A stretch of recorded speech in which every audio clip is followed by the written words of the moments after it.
Welcome back to Tightwad Workshop. Today we're going to show you 4 ways to repair a flat tyre on your MG4 EV, or indeed any modern car that doesn't come standard with a spare wheel and tools.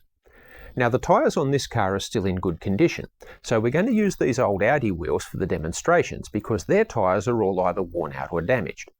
Let's just pop them on now and get started. You know, I don't think they look too bad. And if putting them on an MG annoys owners of prestige German cars, that's even better. Let's take a look at option 1, road service.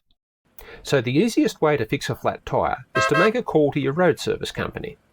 This works fine if you're in the city, but if you're travelling in a more remote area with limited phone signal, you might want to consider carrying a self-rescue option as well. Our second option is tyre sealant. This is the standard kit that comes with an MG4 EV. They provide you with this bottle of tyre sealant and this little air compressor. The tyre sealant will work with small holes in the tyre's tread. It won't work for big holes like this one or punctures in the tyre sidewall. I'll just turn the wheel to the right to get a better camera angle here. Now we'll drive this screw into the tyre to give us our test puncture. This tyre already has a big bulge in the sidewall, so it was ready for disposal anyway. I'll use this tape to mark the location of the hole. Then we can remove the screw from the tyre. The sealant will work a bit better if you can position the hole near the ground like this. Now we can plug the air compressor into the car's 12-volt socket and inflate the tyre. So unfortunately the memory card in the camera suffered a data corruption and we've lost the original first half of the next scene. Consequently, we've had to re-record the first half of the next scene as a reenactment. We apologise for the inconvenience. So we're going to need the tyre sealant bottle and our air compressor for the next step. First, we need to unclip the air hose from the compressor. Now we can connect the compressor air hose to the sealant bottle. Then we can uncoil the sealant bottle's air hose and clip the bottle to the top of the compressor like this. And finally, we connect the bottle's air hose to our tyre and switch on the compressor. According to this label, we need to inflate the tyre to 250 kPa, or about 35 psi. I didn't notice at the time, but it looks like I only put 30 psi into the tyre here. Now we can disconnect the air hose from the tyre. Once the sealant comes into contact with air, it'll cure into a sort of rubbery membrane. It's important to remember that this is a temporary fix. As the label points out, you should drive on this tyre at less than 80 km an hour and get the tyre permanently fixed as soon as possible. You now need to drive the car slowly for a few hundred metres to spread the sealant around the inside of the tyre. So now that we've left the sealant to cure overnight, let's check the air pressure. It looks like it's dropped from 30 psi yesterday to 25 psi today. If you can't get the tyre properly fixed right away, you'll need to keep checking the pressure and reinflating the tyre to 35 psi every time before you drive the car. Our third repair option is to use tyre plugs.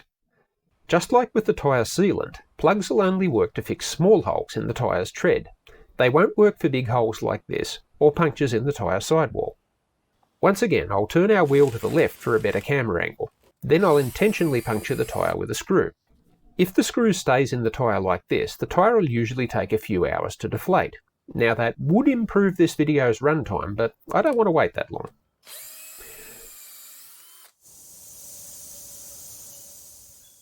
Once our tyre's fully deflated, we can get to work with our plug kit. These kits will usually come with a tube of rubber cement, a reamer tool, a plug needle, and several of these plug threads. Start by coating the reamer tool with rubber cement. Then push the tool through the hole in the tyre and work it up and down like this. This will clean and roughen the inside of the hole and coat it with the rubber cement. Now remove one of the plug threads from its packaging and fit it to the plug needle like this. Then use the needle to push the looped plug thread through the hole. If the hole is small, this might be a bit of a struggle. Now turn the needle tool 90 degrees and pull it out of the hole. If everything has gone well, your plug thread should stay in the hole. Now give the rubber cement a few minutes to dry, then use a knife to cut off the ends of the plug as close to the tyre as possible. Now finally we can connect the compressor and reinflate our tyre. It looks like I pumped this one up to about 33 psi. So let's leave it overnight and see how it works out. I'll just reconnect our compressor to check the tyre pressure. That looks like about 31 psi, so it's lost a little bit overnight. These type of plugs are also intended to be a temporary fix, but I've seen plenty of people leave them in place until the tyre's completely worn out and ready for replacement. You're a grown-up, so I'll let you make your own decision. Our fourth option is to use a spare wheel. The MG4 doesn't have a wheel well under the boot floor, so if you use a full-size spare, it fills a lot of your cargo space. A mini spare takes up about half as much space, but it has a few limitations that we'll discuss in a moment. Now, before you do anything else, make sure your car is in park and that the parking brake is on. The parking brake usually only operates on the rear wheels, so you should place a chock on the downhill side of the front wheel on the opposite side of the car from the wheel you're planning to remove. You can use one of these folding metal chocks if you have one, but a brick or a stone will usually work just as well. The MG4 has these small markers on the sill panel that show you where to position a jack. They're hard to see with the camera zoomed out, so I'll put a piece of tape on this one.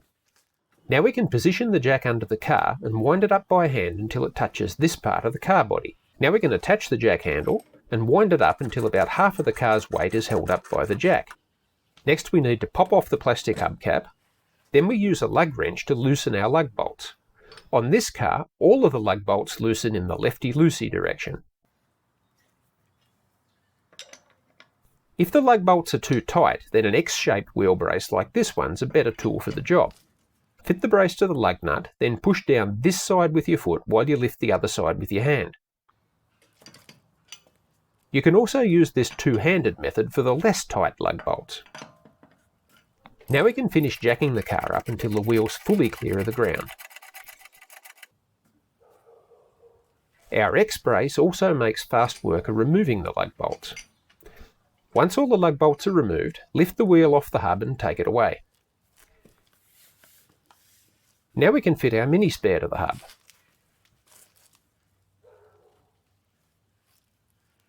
Make sure that the lug holes in the wheel line up with the threaded lug holes in the hub. Then fit the first lug bolt and tighten it by hand. Now you can fit the other lug bolts and screw them in finger tight as well. Next we need to lower the jack until the tyre's resting on the ground. We have to do this to give the wheel something to grip against while we tighten the lug bolts. Use this skip one pattern while you're tightening the lug bolts to make sure that the wheel stays nice and straight on the hub. Once all the lug bolts are tightened, you can lower the jack all the way and remove it. Now most people, including me, are pretty lazy about regularly checking the air pressure in the spare wheel. This one is very specific about needing 60 psi, so let's connect the compressor and pump it up to spec. Now a mini spare like this one has a few limitations. Firstly, you shouldn't drive it over 80 km an hour or 50 miles an hour. This is because it has a much smaller contact patch than the full-size tyre, and so it has less grip on the road. It's best to only use it to get you to the next available tyre repair shop and get your real tyre repaired or replaced. The procedure for fitting a full-size spare wheel is exactly the same as we used for the mini spare. The full-size wheel is quite a bit heavier though, so you might need to lower the jack a little bit to help jiggle it into position. Once again, remember to check the tyre pressure once you've fitted it. You'll find the recommended tyre pressures on a label attached to the driver's side B pillar, here. On this car I need to pump the front wheels up to 37 psi. With a full-size spare, once your tyre's correctly inflated you can drive the car as normal. It's a good idea to get your original tyre repaired or replaced as soon as possible though, since you don't have a spare wheel now. If you plan to carry a spare wheel, you'll also need to carry the jack and the tools somewhere. If you pull out the factory-fitted foam toolbox, there's this neat little space here that can easily hold them all. You can make yourself a custom foam cutout liner if you want, but I'm just going to wrap my tools up in this old towel so they don't rattle. Then I can add my mini spare and my Type 2 charger cable, and I'm done. So that's 4 ways to handle a flat tyre in your MG4. If you've made it this far, I hope you've enjoyed the video, so if you wouldn't mind tapping the like button, maybe that'll impress the algorithm and send a few more views our way. Blessed be the algorithm. That's all for now. Thanks for watching. Tightwad Workshop is filmed in front of a live studio audience.